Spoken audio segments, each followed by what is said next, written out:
ఆదిలాబాద్ జిల్లాలో ఉపాధ్యాయ graduate MLC ఎన్నికలకు సర్వం సిద్ధమైంది. జిల్లాలో 39 పోలింగ్ కేంద్రాలలో 46 పోలింగ్ బూత్లు ఏర్పాటు చేశారు.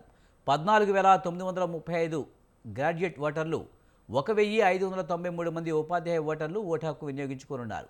దీనికి సంబంధించి జిల్లా కలెక్టర్ ఆధ్వర్యంలో పోలింగ్ సిబ్బందికి ఎన్నికల సామాగ్రిని అందించారు. పోలింగ్ స్టేషన్లలో ఎలాంటి అవాంఛనీయ సంఘటనలు జరగకుండా పోలీసు బందోబస్తు ఏర్పాటు చేశారు. ఎమ్మెల్సీ ఎన్నికలకు పటిష్ట ఏర్పాటు చేయడం జరిగిందని జిల్లా కలెక్టర్ రాజరిష్యా తెలిపారు. ఎన్నికల సిబ్బందికి బ్యాలెట్ బాక్సులతో పాటు ఎన్నికల సామాగ్రిని అందజేయడం జరిగిందన్నారు. పోలింగ్ స్టేషన్ సంబంధించిన as per ECI guidelines ఒక SEC ballot box plus 1 SEC ballot box ఉంటుంది.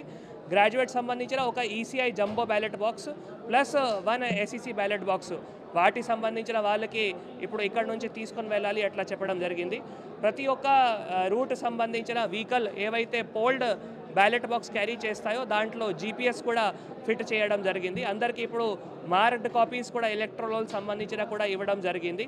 సో వాళ్ళందరూ కూడా ఇప్పుడు ఈరోజు నైట్ అక్కడ పోలింగ్ స్టేషన్కి ఇప్పుడు ఒక 1-2 అవర్స్లో ఇక్కడ నుంచి డిస్పాచ్ అయిన తర్వాత వాళ్ళు పోలింగ్ స్టేషన్కి అక్కడ రీచ్ అయిన తర్వాత మళ్ళీ అక్కడ అన్నీ కూడా ఏర్పాట్లు కూడా చేసుకొని రేపు 8 నుంచి 4 మనం పోలింగ్ కూడా ఉంటుంది. తర్వాత పోలింగ్ అయిన తర్వాత రిసెప్షన్ డైరెక్ట్గా కరీంనగర్లో ఉంటాయి కాబట్టి వాళ్ళు పోలింగ్ స్టేషన్ నుంచి డైరెక్ట్గా అంబేద్కర్ స్టేడియం కరీంనగర్కి కూడా వెళ్తారు. పోలీస్ బందోబస్తు కూడా ఇక్కడ పోలీస్ రూట్ మొబైల్స్ కూడా అన్నీ కూడా ఇక్కడ రిపోర్ట్ చేయడం జరిగింది. మైక్రో అబ్జర్వర్స్ కూడా రిపోర్ట్ చేశారు. సో